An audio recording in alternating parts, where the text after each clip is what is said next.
Please welcome Joanne Leong and Yuanyang to present social wormholes, exploring preferences and opportunities for distributed and physically grounded social connections. And I want to note that Yuanyang is looking for PhD positions. Thank you. All right, so good morning everyone and thank you for coming. I'm Joanne from the MIT Media Lab.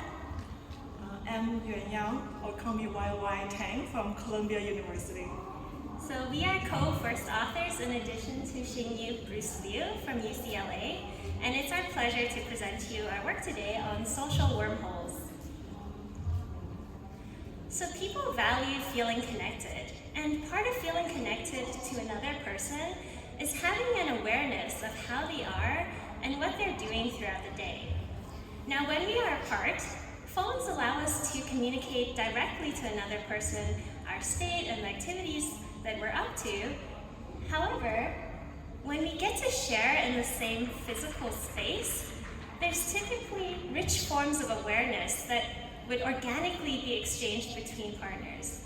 So you can imagine, for instance, if you share an apartment with your friend and you can spot an abandoned coffee on the kitchen counter, that might signal to you that your partner was in a rush to get to work that day.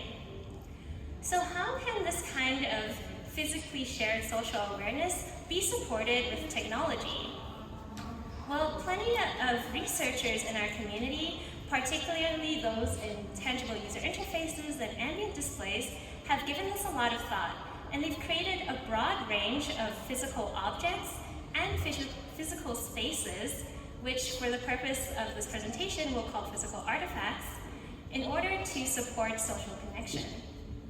So for example, InTouch was a pair of tactile rollers that allowed people to get a sense of presence of their remote partner through shared haptics.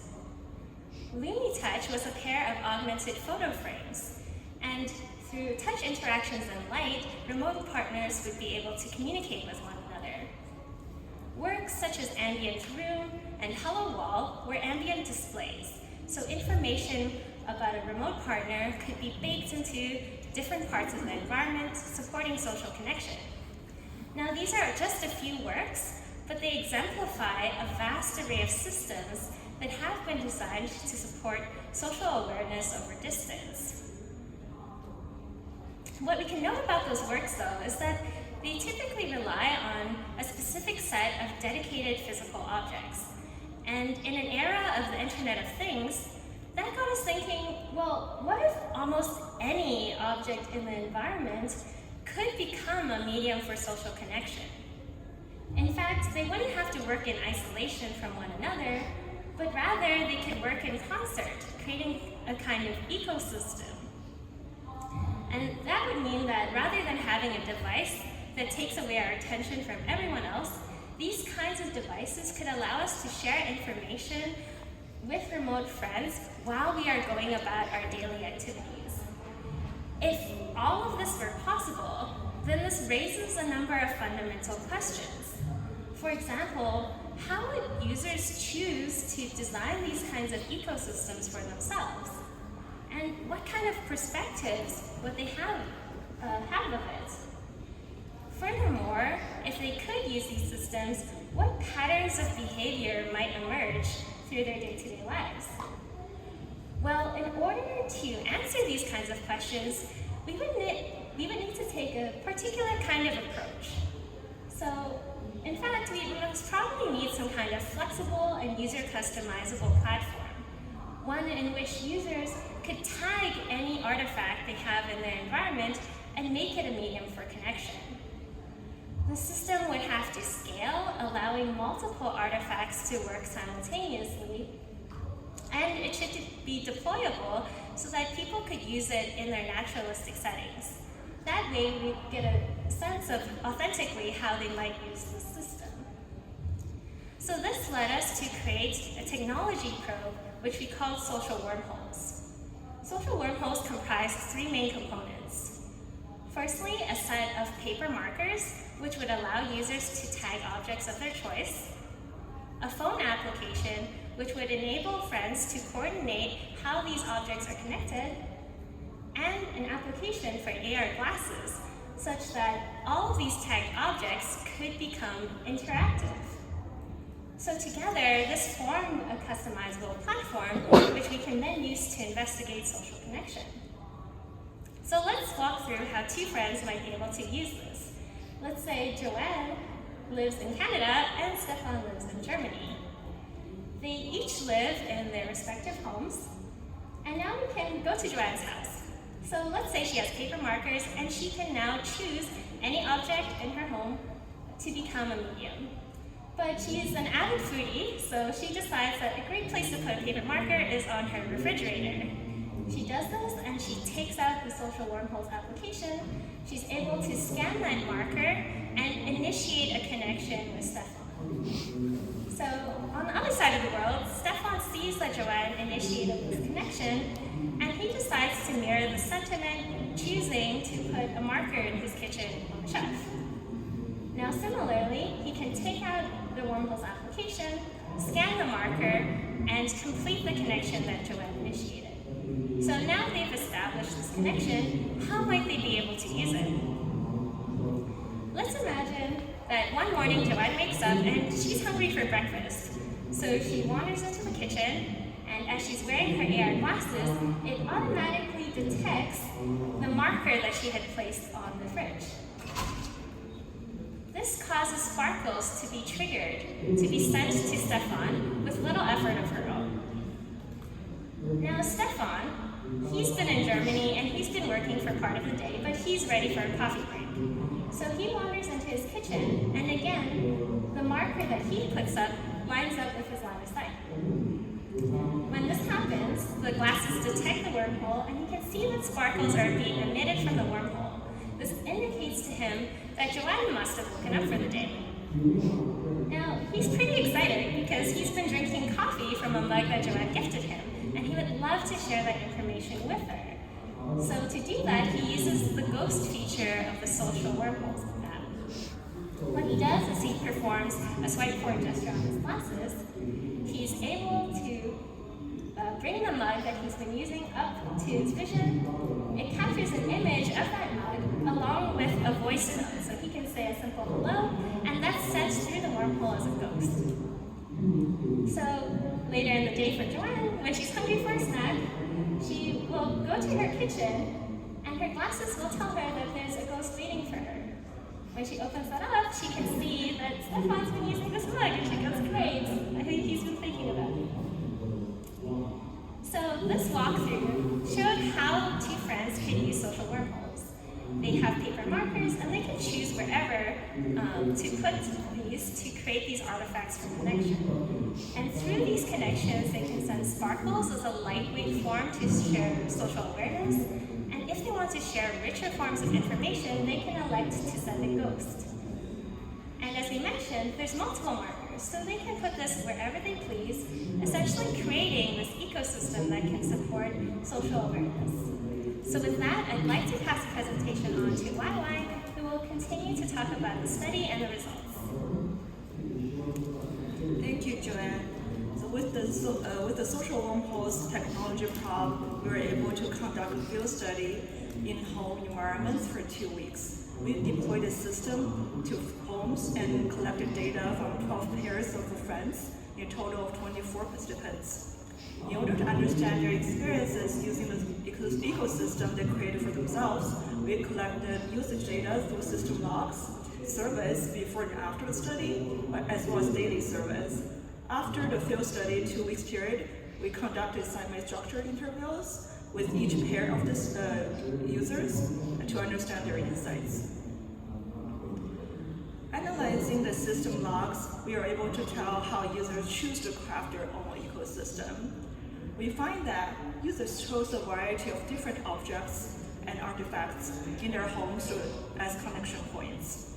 For example, some users connected spaces such as bedrooms, living rooms. Others connected objects such as pianos or coffee machines. Some creative users connected their pets to our surprise.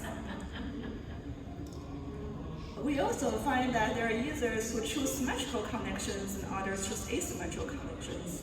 Symmetrical connections such as desk to desk asymmetrical connections such as fridge TV. To our surprise, that out of 3/4 of the users chose asymmetrical connections, which is contrary to prior works. Most of those systems were designed with a pair of the same objects.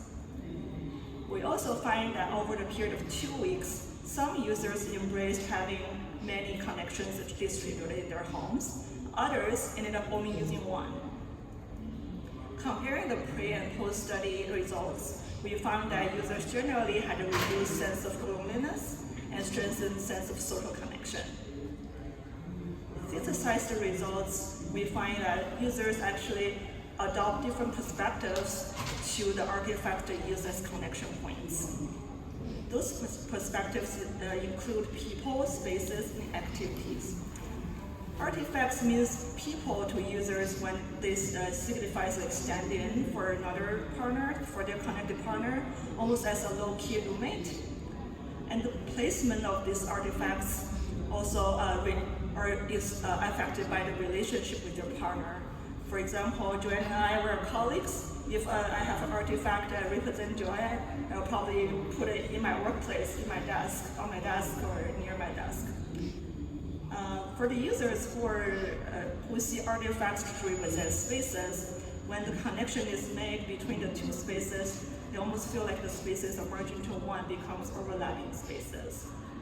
It's also important to the users that the spatial mapping of the transmitted ghost object has a correlationship to the space itself. For example, if I transmit a coffee mug earlier on the counter from the sender side, and for the receiver side, when they receive it, it should also place on their counter. For signifying activities, sometimes if I arrive at my desk is connected to Joanne's desk. If I see activity from the wormholes, it means to me that Joanne has been working, there has been some activity. Even though it's asynchronous, I might start working later on when I receive this communication with Joanne, and there is a feeling that we have been working together. We also discovered emergent patterns of behaviors.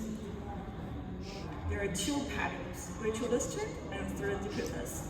Some users love to align their social communication along their daily routines by sharing mundane moments, such as they will share that when they wake up, having their morning coffee, breakfast, getting dressed in front of the mirror, they will send it through the mirror, and going out to work. And later on, they might share how they come home, cook for dinner, etc. Their partners receiving a sequence of such mundane moments can understand the state of their partner and how they are doing throughout the day.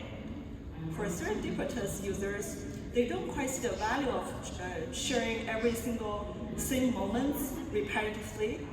They feel like it's a little boring, so they rather prefer to share novel surprises, such as if the partner gets a new painting and they love to share that with their friend. They also like to create surprise experiences for their partner. They might share little jokes or surprising moments through distributed locations, such that when their partner receives it in their house, it becomes a treasure hunt game. We find that everyone's ecosystem is a little different. Many users adopt a mosaic of different categories from the above themes and create their own ecosystem. We acknowledge that because our study was conducted during COVID-19, we only focused on the home environments. It would be super interesting to see how this can be extended to workplaces, public places, and we also only studied one-to-one paired friends. And we're very curious how this ecosystem might work if it's one-to-many friends or many-to-many more complex social network. In summary, we contributed, explored the ecosystem of connected artifacts for connecting people. We found two groups of themes. First, how people interpret those connections as people, spaces, and activities. A second group of themes are behavior patterns. with the ritualistic and serendipitous patterns. It's very exciting that recent advancements in AR consumer products and generative AI technologies can support the future directions for such ubiquitous computing and craft ecosystems with smart connections and flexible networks. And we think there is a lot of room and potential in this excitement space, and we're excited to share this work with you, and thank you for listening, and we're happy to answer your questions.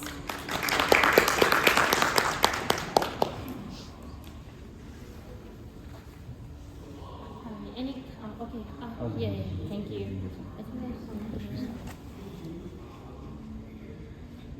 Hi, thanks for the interesting presentation. I'll admit I read the abstract and I had